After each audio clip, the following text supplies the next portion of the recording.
Are you prepared for Mac's new OS Ventura? What is a bootable backup and why should you have one? All that and more. Let's dive right in. A common question I'm asked is, if I already have Time Machine, why would I need a bootable backup? The simple answer is downtime. Can you afford a few hours of restoring your data? For example, in the motion picture industry, redundancy is king. On-set downtime is just not acceptable. Production cost for an additional 10 minutes is a lot on its own. Forget about a few hours. So those that can will have redundant machines on set like we do, but I guarantee these people understand the methodology of redundancy is king and also deploy bootable backup drives. Another good question to ask is what kind of drive should we use? This one has a bit more to it since the methodology is to be able to boot and work from it. The interface and drive should match or better that of your internal drive. For me, I built my own, a silicone-powered 2TB NVMe 4.0 Gen 4. The nice thing about this chip is that it supports Thunderbolt 4 enclosures. When I built this drive, I was future-proofing, and there were no Thunderbolt 4 enclosures out just yet. I ended up going with this fledgling Shell Thunder enclosure, which supports Thunderbolt 3 and has a built-in fan.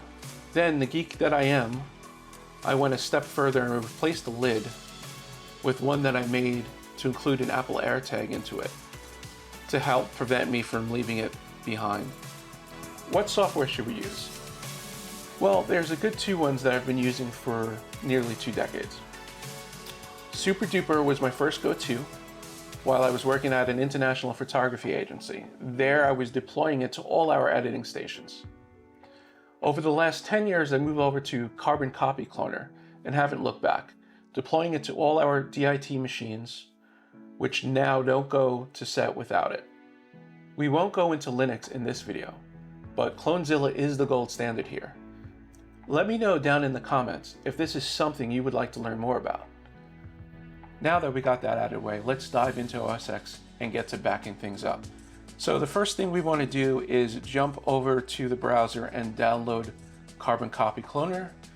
I'll have links in the comments down below. The nice thing about them too is their free copy is you could do a full backup for free.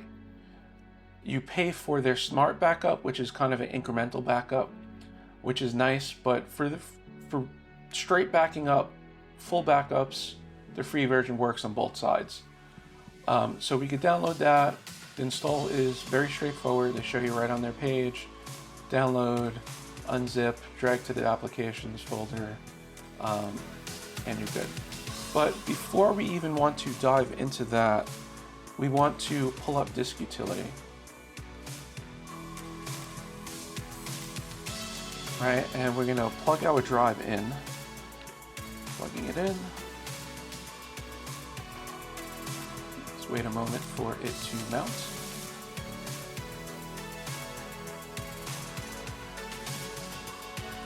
Okay, it mounted. It's just untitled. We want to make sure we chose the right drive.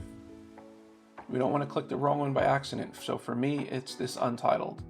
So I'm going to click the erase button to the top right here. And we want to make sure that the format is APFS. Needs to be APFS, okay? I'm going to leave it as untitled. We could change that if we want. And we're going to click that, and we're going to wait for it to finish up. This should not take too long. You could also click the little show details, and it'll actually show the information that it's running through. During the process, it will unmount and mount again.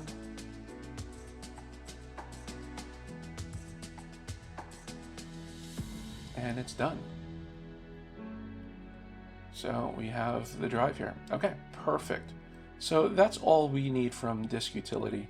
Okay, so with that said, we are going to open Carbon Copy Cloner. You could go ahead and close Disk Utility. Okay, we click this trial, and it'll just have you wait that 5 seconds or whatever it is. So what we want to do We're going to remove all these like it's new. So it should open up blank like this. So the source, we're going to click here and we're going to choose our main drive, Macintosh HD. And then in our destination, we're going to click the drive 2. But now we're going to click the one we created earlier, which in my case was untitled. Right? So here's the trick. We want to right click on this destination drive. What we want is this legacy bootable copy assistant. This is what we need to make this drive bootable. If we do it without this, it will image everything over, but will not make the drive bootable. So again, it will copy all your data will be backed up, it will be there, but you won't be able to boot from it. So in some cases, you might need to do this. So one of the tips here is, once in a while, if your main source drive has an error, the way to, you would go back in and fix the permissions, and we could show you some of this at the end. We could fix the permissions, and if that doesn't fix it, what we want to do is copy the files over like this, and then come back to this through the recovery partition and install the OS on top of it, and that's how we would get out bootable drive. But for this, in this case, legacy boot assistant, allow, sometimes it prompts you for your password, it's not doing it for me, and we click start here. So another thing to note is, of course, you want your drives the same size or if not bigger. And that's it. So we'll let this run here for a bit and we'll come back to it. Awesome, it finished. So at this point, we could actually boot to that other drive, but we'll open up System Preferences in Startup Disk, and now we could actually see the other startup disk here. So now if we select this and hit Restart, we'll boot into that partition. Now I'll point out when you do these boot ups, sometimes depending on the applications you're using, there's some applications that use extensions, and sometimes the extensions check to see if it's the same drive. So you might have to initiate and allow those security settings. You know, when you come into security preferences and on the general, you have that pop-up right here and you click allow. You might have to do that a couple of times, depending if you have some applications that use those extensions. Because to my understanding, the way those extensions work is they look at your drive, kind of like the unique ID number of the drive. And if that's different, it goes, hey, that's not the right drive. So it prompts you to allow it again.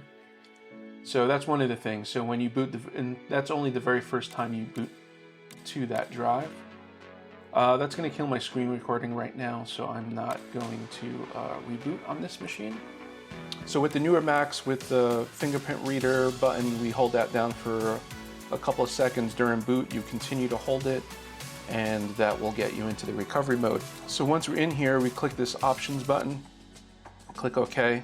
So once we click that button, we'll come right into the Mac OS recovery window. This will prompt you to log in.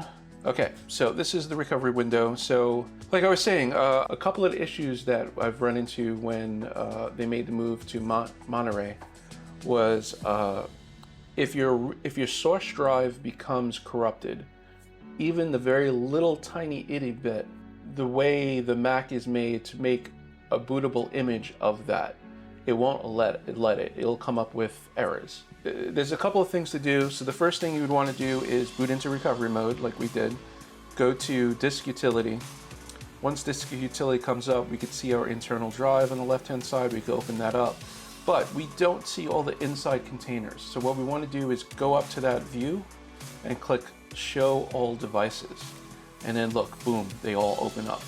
So I'm not gonna run through all this. I don't want to kill your time, but what I like to do is start from the bottom, click FirstAid, and then when that's done, go to the next one, click FirstAid, and keep going through it until it's all done, until you get to the very top, and you do that. Some people say it's kind of repetitious. Maybe you could just go to the container, click FirstAid, and then the top one and click FirstAid. I found, depending on where the corruption is, it's better just to go through each one. Okay, so that is how you would repair it. Another thing I wanted to show too is in utilities, startup security. Sometimes those extensions, you've probably run into security policy. Some extensions won't run if you have the full security on, so you want to click this reduce security and these options. That's only if you come across an application that you really want to use that really needs it. But again, if you're making a bootable backup to move from one machine to the other, it's a good thing to check on, did you have this turned on the other machines? And I'll show you what that looks like when we pop up another machine. So we're gonna shut this down. We're gonna plug in our bootable backup drive and boot it for the first time, right? So there was a couple of ways we could have done that. We could have did that from within system preferences and choosing the bootable drive, or we could just start our computer up and hold the option button down while it's booting. We're gonna do that, and that will prompt us to choose which drive we want to pick as a startup drive.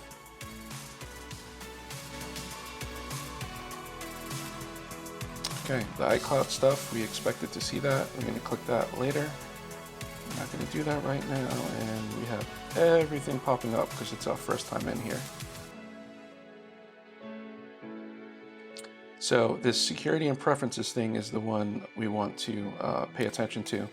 So authorize, go in there, and there's this option, enable system extensions. We want to click that. And remember that option we were talking about earlier I showed you in the security policy? There seems to be some applications here that need that for this machine that I'm testing this on. So I'm just going to click not now for this machine.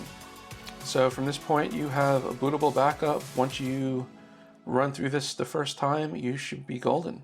If you found this helpful, consider hitting the like button down below so you don't miss the next one. Till next time.